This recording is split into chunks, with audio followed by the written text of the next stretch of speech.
Hello बच्चों, चलिए हम लोग स्टार्ट करते हैं बीएससी फिजिक्स सेमेस्टर 1। और हमारा आज का टॉपिक जो होने वाला है वो होगा numerical based on dot product and cross product. हम लोग आज देखेंगे न्यूमेरिकल, और ये हमारा लेक्चर 7 होने वाला है।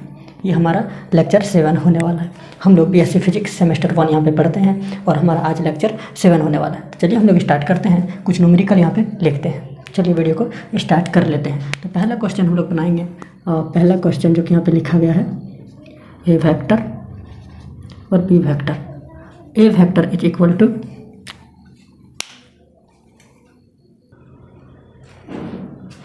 तो चलिए मैंने यहाँ पे एक सवाल लिखा हुआ है, A vector is equal to I cap minus 3j cap plus K cap, और B vector is equal to 3i cap plus 2j cap plus 4k Kaif.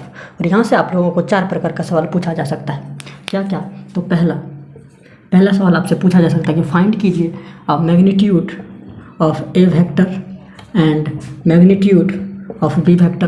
पहला तो आपसे ये पूछा जा सकता है। दूसरा आपसे यहाँ पे पूछा जा सकता है कि ए डॉट बी निकालिए। तीसरा आपसे पूछा जा सकता है कि ए क्रॉस बी फाइंड कीजिए, या फिर आपसे पूछा जा सकता है कि इन दोनों के बीच में थीटा क्या है वो निकालिए। यानी कि ए dot B, A cross B, और आपके पास थीटा क्या है वो आपको ज्ञात करना है। इन दोनों वेक्टरों के मध्य क्या थीटा है वो ज्ञात करनी है। तो चलिए हम लोग स्टार्ट करते हैं। उससे पहले हम ये बता दें कि हमने डॉट और क्रॉस का जो पिछला लेक्चर बनाया था उसमें एक सवाल दिया हुआ था, सेम उसी तरह का ये सवाल होने वाला है। चलिए सबसे पहले हम लोग निकालते हैं इनका मैग्नीट्यूड इसका कैसे निकलेगा। तो सबसे पहले हम लोग यहाँ से आंसर लिखना स्टार्ट करते हैं। पहला नंबर का आंसर, तो पहले क्या पूछा गया कि ए वेक्टर का जो मैग्नीट्यूड है वो ज्ञात कीजिए। तो हम लोग मैग्नीट्यूड निकाला जानते हैं, अंडर रूट यहाँ पे 2 का स्क्वायर हो जाएगा, माइनस 3 का स्क्वायर हो जाएगा, और प्लस 1 का स्क्वायर। क्यों? ये हमने निकाला है इसका मैग्नीट्यूड। तो मैग्नीट्यूड निकालना हमने सिखाया भी था पहले लेक्चर में। तो चलिए हम लोग अब इसका सॉल्व करते हैं क्या होगा। इसको जब हम लोग सॉल्व करेंगे तो इसका आंसर क्या आएगा, चलिए हम लोग अब वो देखते हैं। 2 का स्क्वायर कितना होता है 4, प्लस -3 इंटू -3 हो जाएगा 9, क्योंकि माइनस माइनस यहाँ पे प्लस हो जाएगा। उसके बाद 1 यानी कि अंडर रूट 14। ये आ गया मैग्नीट्यूड ऑफ ए वेक्टर का।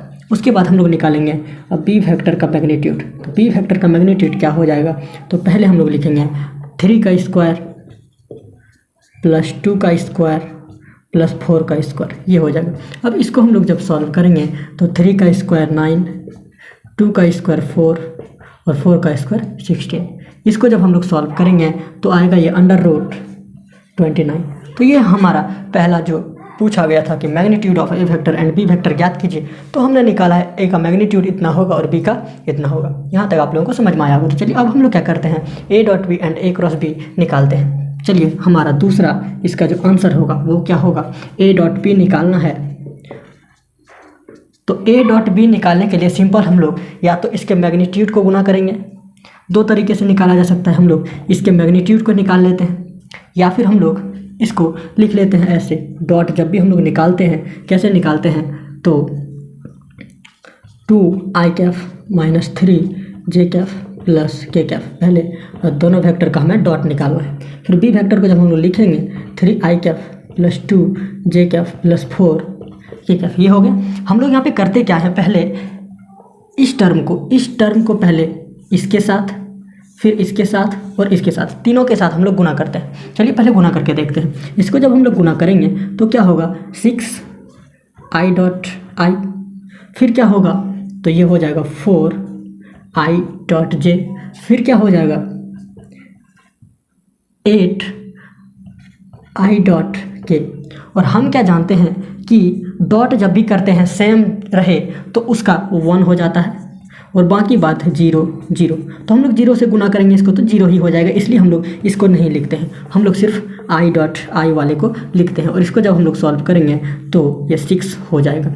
और अगर हम लोग इसको भी करें तो ऐसे ही करना होगा, इसलिए हम लोग नहीं लिखते हैं। अब इसको हम लोग 6i डॉट i माइनस, अब हम लोग तीनों से नहीं करेंगे, सिर्फ एक बार करेंगे, क्योंकि हमने देख लिया कि क्या होता है इसमें कि सेम वाला रहता है और बाकी वाले का 0 हो जाता है। तो 0 वाला हम लोग नहीं लेंगे। तो हम लोग i वाले को i वाले के साथ और j वाले को j वाले के साथ गुना करेंगे, और k वाले को k वाले के साथ। चलिए अब हम लोग यहाँ पे सिंपल गुना कर लेते हैं। क्या होगा, 3 दूनी 6 प्लस यहाँ पे 3 दूनी 6, ये प्लस और माइनस में है तो ये क्या हो जाएगा -6, और फिर ये क्या हो जाएगा 4 × 1 4, ये कट जाएगा, बचेगा क्या हमारा 4। तो ये हमारा निकल गया डॉट, यानी कि हमने ए डॉट बी निकाल लिया, कितना निकला तो 4। चलिए अब हम लोग क्या करते हैं, इसका क्रॉस निकालते हैं। हमारा जो तीसरा सवाल यहाँ पे पूछा गया कि इसका क्रॉस निकालिए, तो यहाँ तक आप नोट करेंगे। चलिए हम लोग अब आगे बढ़ते हैं, आगे हम लोग इसको सॉल्व करेंगे, इसका हम लोग क्रॉस निकालते हैं। तो यहाँ तक आप नोट करेंगे। तो अब हम लोग निकालेंगे इसका तीसरा आंसर ए क्रॉस बी का। चलिए हम लोग निकालते हैं, इसका तीसरा आंसर क्या हो जाएगा, ए क्रॉस बी हम लोग निकालने वाले हैं। ए क्रॉस बी निकालने का 2 तरीका है, 2 तरीके से हम लोग ए क्रॉस बी को निकाल सकते हैं। पहला तो होता है कि हम लोग इसको इस प्रकार का निकालते हैं, आई जे और के। अब हम लोग क्या करते हैं, आई वाले के सामने में आई वाले को लिखते हैं 2, और जे वाले के सामने में जे वाले को लिखते हैं, फिर हम लोग के सामने लिखते हैं, यानी कि पहले ए वेक्टर का लिखा, फिर हम लोग बी वेक्टर का लिखेंगे। तो क्या हो जाएगा 3 2 और ये 4। इसको हम लोग सॉल्व करते हैं। इसको कैसे सॉल्व करते हैं, तो हम लोग यहाँ पे इसको सॉल्व करते हैं। हम लोग जब आई वाले को लेते हैं तो हमारे पास बचता है क्या, तो ये वाला टर्म, यानी कि -3 1 2 4। फिर हम लोग यहाँ पे लिखते हैं जे, हम लोग जे वाले को लेते हैं। जब जे वाले को लेंगे तो हमारे पास बचेगा 2i 3 2 1 4। उसके बाद हम लोग यहाँ पे प्लस करते हैं, यहाँ पे माइनस करते हैं, और यहाँ पे हम लोग के वाले को लेते हैं। के वाले को जब लेंगे हम लोग तो क्या बचेगा हमारे पास, तो 2 -3 3 2। अब इसको जब हम लोग सॉल्व करेंगे तो इसका निकल जाएगा क्रॉस, और ये हमारा आंसर हो जाएगा। उससे पहले हम ये जानना चाहेंगे कि यहाँ पे माइनस क्यों होता है।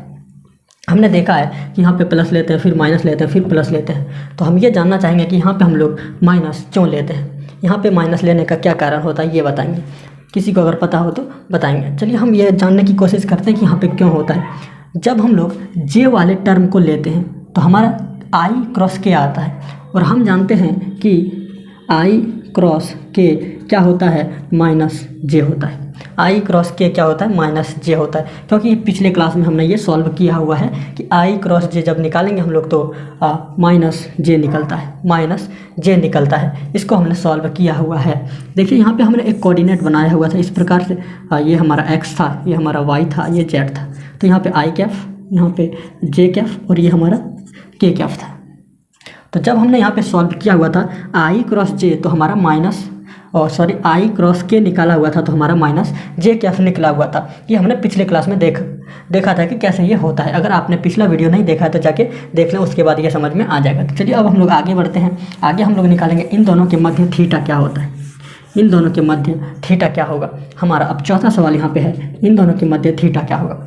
थीटा निकालने के लिए हम क्या कर सकते हैं, 2 फार्मूला यूज कर सकते हैं। 2 फार्मूला क्या, हम ये जानते हैं कि a dot b is equal to क्या होता है, a डॉट बी जब हम लोग निकालते हैं तो इसका वैल्यू क्या आता है। इसके लिए फार्मूला हमने क्या दिया हुआ था, तो a का मैग्नीट्यूड इंटू बी का मैग्नीट्यूड इंटू कॉस थीटा। तो यहाँ पे हमने a डॉट बी थोड़ी देर पहले निकाला था, वैल्यू कितना आया था, a डॉट बी का 4 आया था।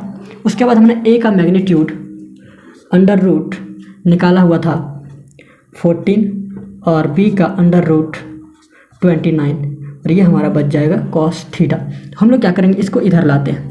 जब हम लोग यहाँ पे लाएंगे तो cos theta is equal to क्या हो जाएगा, 4/√14 इंटू अंडर रूट 29, ये हमारा हो जाएगा। उसके बाद हम लोग यहाँ पे सॉल्व करके लिख लेते हैं कि थीटा हमारा क्या हो जाएगा, कॉस इन्वर्स ऑफ 4/√14 इंटू 29। तो ये हमारा हो जाएगा आंसर थीटा का वैल्यू ये निकलेगा। अब इसको सॉल्व करने की ज़रूरत नहीं है, यही हमारा थीटा का आंसर हो गया। और a क्रॉस b हमने यहाँ पर कर दिया। अब इसको आप लोग सॉल्व कर लेंगे। हमारा काम है सिर्फ तरीका बताना, आप लोगों को खुद से करना है। चलिए अब हम लोग एक दूसरा सवाल लेते हैं। ये आप लोगों को समझ में आया होगा। हमने मैग्नीट्यूड भी दोनों का निकाला, फिर हमने डॉट भी निकाला दोनों का। उसके बाद a क्रॉस b का वैल्यू भी हमने यहाँ देखा कैसे निकालना है। उसके बाद इसको आप सॉल्व कर लेंगे और जो भी आंसर होगा यहाँ पे लिख लेंगे। उसके बाद हमने थीटा का मान निकाला, थीटा का मान कुछ यहाँ पे निकला हुआ है। तो यहाँ तक आप लोगों को समझ में आया होगा। चलिए अब हम लोग आगे बढ़ते हैं। तो चलिए अब हम लोग बनाते हैं एक दूसरा सवाल। तो ये हमने यहाँ पे लिखा हुआ है एक सवाल। A is equal to I cap minus J cap and B is equal to j cap minus 2k cap. और हमें यहाँ से पूछा गया कि find A dot V and A cross B। चलिए हम लोग अब इसको बनाते हैं। इसको बनाने के लिए सबसे पहले हमें निकालना है A dot B। A dot B हमने निकालनी है। हमें A डॉट B हम लोग कैसे निकालेंगे, तो हम लोग यहाँ पे लिखेंगे आई कैफ माइनस जे कैफ, फिर हमने यहाँ पे डॉट करनी है जे कैफ माइनस 2k कैफ, ये हमें निकालनी है। चलिए अब हम लोग इसको सॉल्व करने का तरीका जानते हैं। यदि सेम रहे तो वैल्यू रहेगा, सेम नहीं रहे तो नहीं रहेगा। चलिए अब हम लोग इसको सॉल्व कर लेते हैं। पहले आई वाले को आई वाले के साथ तो हो जाएगा 0, फिर हम लोग करेंगे तो ये 0 हो जाएगा, यानी कि आई नहीं है तो ये हमारा 0 हो जाएगा। फिर हम करेंगे जे वाले को जे वाले के साथ तो -1 हो जाएगा, और k नहीं है तो इसका 0 हो जाएगा, यानी कि इसका वैल्यू जो A डॉट B का आया वो -1 आया। चलिए अब हम लोग निकालते हैं इसका क्रॉस, A क्रॉस B निकालते हैं। A क्रॉस B क्या होगा, A क्रॉस B? उसके लिए हम क्या करेंगे, सिंपल A क्रॉस B निकालने के लिए A का वैल्यू पहले हम लोग यहाँ पे रख लेते हैं। I माइनस जे क्रॉस करनी है हमें, J cross J minus 2k Kaif. चलिए हम लोग इसको यहाँ से क्रॉस करना सीखते हैं। इसको क्रॉस करने के लिए हम क्या करते हैं, एक इस प्रकार से बनाते हैं जिसमें I J k कैफ लिखा रहता है। तो I वाले के सामने 1 लिखेंगे, J वाले के सामने -1 लिखेंगे, इसमें k नहीं है यानी कि हम लोग इसको 0 लिखेंगे। दूसरा अब यहाँ पे लिखते हैं 0, यहाँ पे J के सामने 1 और k के सामने -2। चलिए अब इसको आप खुद से सॉल्व कर सकते हैं, इसका आंसर निकल जाएगा। इसका आंसर आप खुद से निकाल सकते हैं। यहाँ तक आप लोगों को समझ में आया होगा। तो ये हर बार वही परंपरा इसमें अब चलता रहेगा। इसको एक और तरीका से हम लोग निकाल सकते हैं। इसको एक और तरीका से हम लोग क्रॉस निकाल सकते हैं, A क्रॉस B, और एक तरीके से हम लोग निकाल सकते हैं। वो तरीका क्या है, हम लोग यहाँ से क्रॉस करके निकाल सकते हैं। क्रॉस करके कैसे निकाल सकते हैं, तो आई वाले को पहले इसके साथ क्रॉस करेंगे तो हम जानते हैं I cross J is equal to k cap. तो यहाँ से हम लोग डायरेक्ट k कैफ लिखेंगे। उसके बाद फिर आई वाले को k वाले के साथ क्रॉस करेंगे तो क्या होता है, माइनस जे कैफ होता है, यानी कि ये हो जाएगा इस प्रकार से। चलिए हम लोग इसको ये वाला आप लोग खुद से सॉल्व करेंगे। हम इसको डायरेक्ट कैसे हम लोग निकाल सकते हैं वो सीखते हैं। चलिए इसको क्रॉस करने के लिए हम लोग आई क्रॉस जे करेंगे। पहले आई क्रॉस जे करेंगे, फिर हम यहाँ पे लिखेंगे -2 तो आ जाएगा बाहर। उसके बाद आई क्रॉस के लिखेंगे, फिर हम लिखेंगे -j क्रॉस जे, फिर हम लिखेंगे माइनस माइनस प्लस हो जाएगा 2j क्रॉस के, ये हो जाएगा। अब देखिए जब सेम रहता है तो क्रॉस में वैल्यू उसका 0 हो जाता है, बाकी बात सब बचा रहेगा। चलिए अब हम लोग इसको सॉल्व करते हैं। ये 0 हो जाएगा क्योंकि वैल्यू इसका 0 होता है सेम वाले का। अब चलिए हम लोग जानते हैं कि I cross J is equal to k cap होता है माइनस, इसको हम लोग जब सॉल्व करेंगे तो -2 इंटू हम लोग यहाँ पे आई क्रॉस के जानते हैं कि -j होता है। उसके बाद अब हम लोग यहाँ पे लिखेंगे j क्रॉस के इज इक्वल टू आई होता है और यहाँ पे 2 है, यानी कि ये हो जाएगा k Kaif plus 2j cap plus 2i Kaif. ये आंसर इसका हो जाएगा। अब हम लोग चलिए सिंपल आगे पीछे कर देते हैं, 2i Kaif plus 2j cap plus k Kaif, ये हमारा आंसर निकल गया। ऐसे अभी आप डायरेक्ट इस प्रकार से बना सकते हैं। चलिए अब हम लोग आगे बढ़ते हैं। इस प्रकार से हम क्यों नहीं बनाते हैं, क्योंकि इसमें माइनस प्लस में कहीं कहीं पे गड़बड़ हो जाती है, इसलिए हम लोग इस प्रकार से नहीं बनाते हैं। हम लोग सिंपल मेथड से बनाते हैं। चलिए हम लोग अब आगे बढ़ते हैं। इसका 2 आंसर हमने निकाल लिया है। अब हम तीसरे सवाल की ओर आगे बढ़ते हैं। तो तीसरा सवाल कुछ इस प्रकार का हम लोग यहाँ पे लिखते हैं। तो चलिए अब हम लोग बनाते हैं इस सवाल को। ये हमारा तीसरा सवाल होने वाला है। इसमें दिया गया है A vector and B vector. A vector में I cap plus J cap plus K cap, और बी वेक्टर में minus I cap minus J cap minus K cap. और हमें बोला गया है कि फाइंड थीटा और ए क्रॉस बी। तो थीटा हमें ज्ञात करनी है। तो थीटा ज्ञात करने के लिए हमें क्या करना होगा, पहले थीटा ज्ञात करने के लिए हमें ए डॉट बी पता होना चाहिए, क्योंकि हम ए डॉट बी का प्रयोग करते हैं। चलिए हम लोग यहाँ पे निकालते हैं। पहले अगर हमें थीटा निकालना है तो क्या क्या ज़रूरत होती है हम लोग देखेंगे। पहले ए फैक्टर का जो होता है वो मैग्नीट्यूड, तो ए वेक्टर का 1 का स्क्वायर प्लस 1 का स्क्वायर प्लस 1 का स्क्वायर यानी कि √3। फिर हमें ज़रूरत होगी बी का मैग्नीट्यूड का, तो ये भी क्या हो जाएगा, तो -1 का स्क्वायर -1 का स्क्वायर -1 का स्क्वायर, ये भी √3 हो जाएगा। तो ये हमारा मैग्नीट्यूड निकाल लिया हमने, क्योंकि हमें ज़रूरत पड़ने वाली है आगे। उसके बाद हम निकालेंगे ए डॉट बी, तो हम सिंपल इसका मैग्नीट्यूड भी गुना करके निकाल सकते हैं। ए डॉट बी, तो इसका मैग्नीट्यूड गुना करेंगे तो 3 आंसर हो जाएगा। तो हम लोग यहाँ पे मैग्नीट्यूड गुना कर लेते हैं। अगर आप निकालना चाहें तो निकाल के देख सकते हैं, इसका जो होगा वो 3 ही होगा, क्योंकि 1 × 1 करेंगे तो -1। चलिए कर लेते हैं -1 यहाँ पे भी -1 और -1, यानी कि 3 हो जाता है। इसका आंसर 3 हो जाता है। -3 इसका मैग्नीट्यूड निकल के आता है। चलिए अब हम निकालते हैं इनके मध्य थीटा निकालने के लिए हम जानते हैं कि cos theta is equal to क्या हो जाता है, तो A डॉट B, हम इसका फॉर्मूला जानते हैं। A डॉट B बराबर क्या होता है, तो A का मैग्नीट्यूड इंटू B का मैग्नीट्यूड, तो हम यहाँ पे A का मैग्नीट्यूड और B का मैग्नीट्यूड ये लिख सकते हैं। तो हमने इसका निकाला हुआ है कि क्या होता है, तो -3 और यहाँ पे √3 इंटू √3, यानी कि -1 इसका निकल जाएगा। cos theta is equal to -1, तो जब हम लोग थीटा की वैल्यू यहाँ पे रखेंगे तो थीटा इज इक्वल टू पाई, क्योंकि हम जानते हैं cos पाई का वैल्यू -1 होता है। चलिए इसको तो आप खुद से बना ही सकते हैं कि हमने इसमें थोड़ा सा सॉल्व करके आपको बताया है। मेन हमारा जो मकसद है वो आप लोगों को इस सवाल को बताना था, तो ये सवाल हमने बताया। थीटा का मान हम यहाँ पे पाई निकालें। उसके बाद A क्रॉस भी आप खुद से भी निकाल सकते हैं, जैसे कि हम करते हैं i कैफ, यहाँ पे j कैफ और यहाँ पे k कैफ। उसके बाद यहाँ पे 1 1 1 -1 -1 ये हमारा निकल जाएगा जब हम लोग A क्रॉस भी निकालेंगे। चलिए इसको आप खुद से बनाएंगे, क्योंकि आप लोगों को ही ज़्यादा मेहनत करना होगा। चलिए अब हम लोग नेक्स्ट सवाल को देखते हैं और कुछ सवाल बनाते हैं। तो अब यहाँ पे हमने लिखा है 2 सवाल, आप लोगों को दिख रहा होगा यहाँ पे 2 सवाल हमने लिख के रखा हुआ है। पहला क्या है, 4 नंबर, A वेक्टर और B वेक्टर का मान यहाँ पे दिया हुआ है। A वेक्टर का मान i - j और B वेक्टर का मान k - j, और इसके मध्य हमें निकालनी है A क्रॉस B। तो ये सवाल आपके लिए है, इसको आप खुद से बनाएंगे। और चलिए दूसरा हम यहाँ पे देखते हैं, इसके बीच 5 नंबर में A क्रॉस B नहीं निकालना, हमें निकालना है इसके बीच थीटा। इसके बीच थीटा क्या होगा, तो ये ऑब्जेक्टिव टाइप का सवाल आपसे पूछा जा सकता है। इंटरव्यू में भी ये सवाल पूछा गया है, चलिए इसमें यहाँ पे दिया गया है कि i - j and b j - k, यानी पे b को हम क्या लिख सकते हैं, -i - j, यानी कि A वेक्टर का ठीक उल्टा दिया गया है B वेक्टर, यानी कि A वेक्टर कुछ इस प्रकार से है तो B वेक्टर कुछ इस प्रकार से है। तो इन दोनों के मध्य हमें एंगल बतानी है, तो एंगल इसके मध्य यहाँ पे देख सकते हैं आप कितना है, तो ये पाई है, तो ये थीटा हमें निकालनी है। तो सिंपल सा आप तो ये वैसे भी बता सकते हैं कि इसके मध्य थीटा पाई है। तो यही इंटरव्यू में पूछा गया था, एक इंटरव्यू में पूछा गया था ये सवाल कि अगर एक वेक्टर है i - j और दूसरा वेक्टर है b जो कि j - i है, तो उसके मध्य थीटा कितना है वो बताइए। तो यह सिंपल सा सवाल जो कि पूछा जा सकता है, इसलिए हमने इसको आप लोगों को बताया। चलिए एक सवाल और हम लोग सॉल्व करते हैं, आज का अंतिम सवाल।